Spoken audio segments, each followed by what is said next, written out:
Hi everybody, welcome to the second installment of what I've decided to call the Flashback book reviews. Reviews of books that I read in middle school and high school, me rereading them today and telling you what I think about them and whether they still hold up in my mind. My name is Sarah Devlin and today we're going to be reviewing the book Life as We Knew It by Susan Pfeffer, I think is how you pronounce it. So this book is a young adult novel, contemporary novel, I guess. I call it a coming of age story, almost, set in a dystopian sort of world. The idea is that an asteroid hits the Earth or it doesn't hit the Earth, it hits the moon, and it causes all sorts of problems here on Earth. Yes, so I did take notes in this notebook this time because I have since filled up my Captain America one that you would have seen in the last one.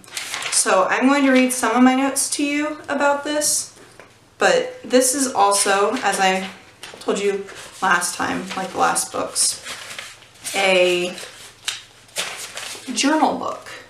See, a little bit maybe right there, May 7th.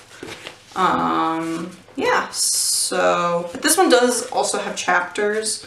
The other one I believe had more like seasons, which this one also has, but this one has chapters within the seasons. I don't remember if Carbon Diaries did or not.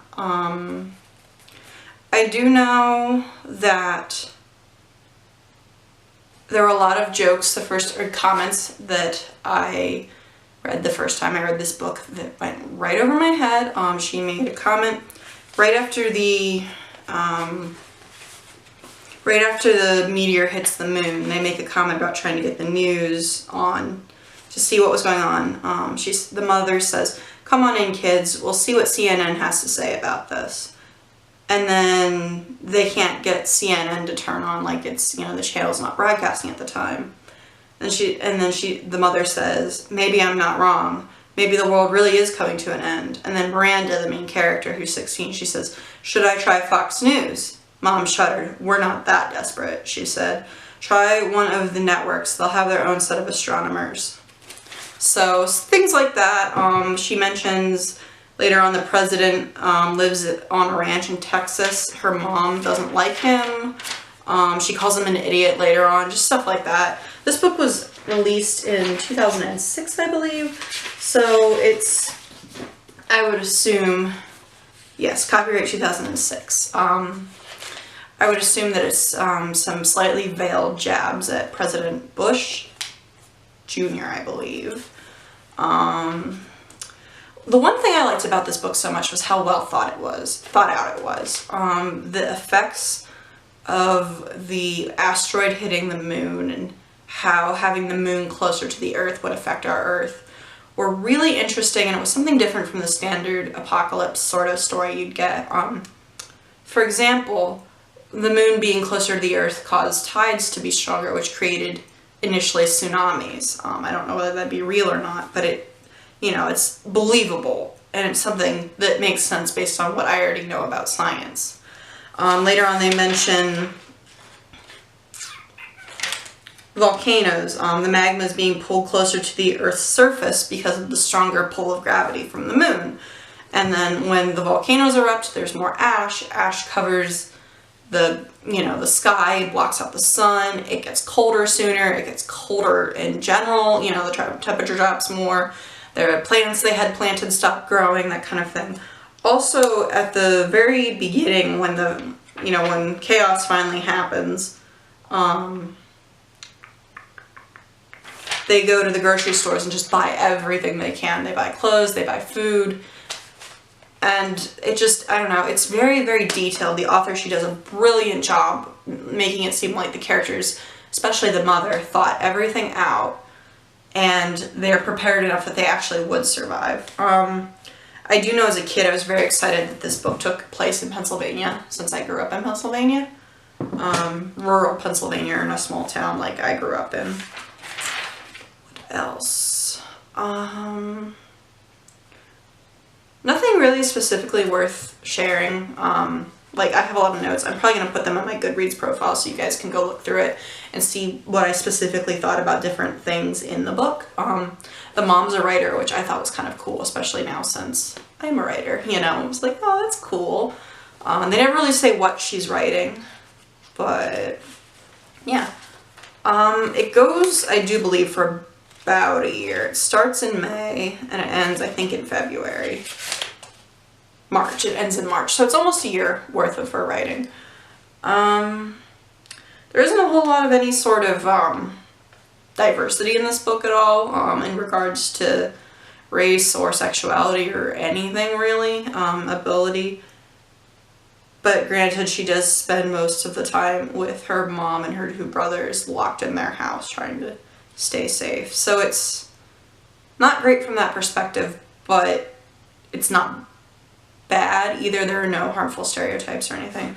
One thing that kind of bugged me, that ended up bugging the character, Miranda, the main character as well, was she was stuck doing all the laundry and stuff like that for her brothers while they were out chopping wood. And, you know, she's like, this is woman's work, blah, blah, blah, blah, blah. You know, it's not, this isn't, not blah, blah, blah, blah, blah. But, you know, she wasn't happy with it. You know, it's not fair that I have to do their laundry. They're adults.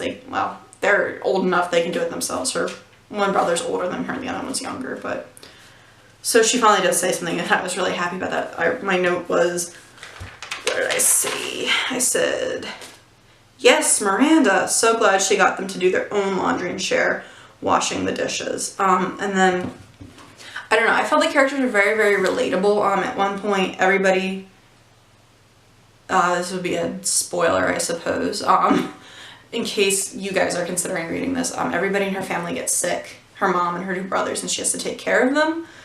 And at one point their wood stove backs up and like the smoke's filling the house because that's what they use to heat because they don't have any oil or anything. And let me think. She's complaining in her head like, you know, why is it me that has to do this? Why can't it be Matt? You know, he's older than me, he's stronger. Why couldn't it be Johnny? He's the one that's been eating the most. You know, yet she's like saving her family's lives at the same time.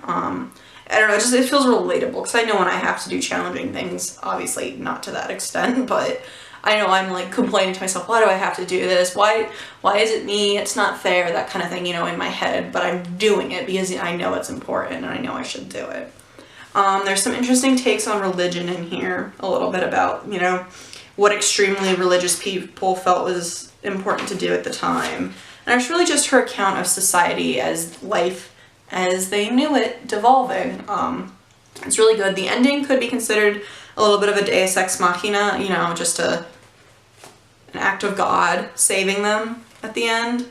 But honestly, I grew to care for the characters so much, especially Miranda at the end, you know, in her darkest moment when all seems lost, when she's sure everyone in her family is gonna die, starvation, they're saved. But you're sort of like, I was sitting there finishing this book this morning and reading it, and my heart's pounding, even though I'd already read it and knew it was happening. I'm like, oh, no, no, no, no, no, no, no, no, no, you know, that kind of thing. You're just so happy they're gonna be okay. So I would definitely recommend this book. It was really good, especially if you like the journal entry format. The character is 16 through most of the book, 17 towards the end. I think it's really good. It is a part of a bigger series. I forget what the series is called. It's something like The Lone Survivors or something. And there's 2 more books in the series. There's one about a boy and his sisters, I believe, who live in New York City and the same thing happens. And I have read that one, but I don't own it and I don't have any way to get a hold of it. It's not my local library, I don't think. And then there's one after Miranda and her family meets up with the other boy and his family. And that's the 3rd book of their 2 families meeting and what they do. So there is a series, kind of, but you could just read this one or you could potentially just read the other 2, and they're pretty self-contained. So yeah, that's all I gotta say about it. I hope you're enjoying these, and if you have any comments or suggestions or anything, or if you read this book, let me know what you think of it, and that's it. Bye!